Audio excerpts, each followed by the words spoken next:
So way back when in the day, the family used to have that of a huge amount of cockatoos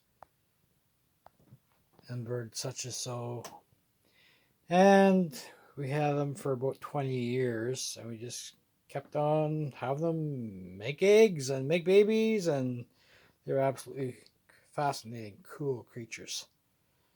Beautiful birds, and huge amount of bird books here, and I've looked through all of them, and not worth very much. So what I would do with these is either find that of a specific,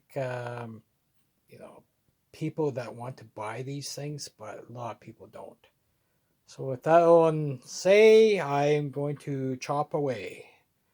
So that will be worth way more chopping it up and turning it into a fire log than actually finding that buyer in order to purchase the book.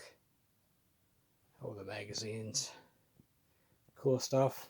Anyway, have yourselves a very good day. Subscribe for way more. Check out my community page, and I'm boom out the door. Ciao for now.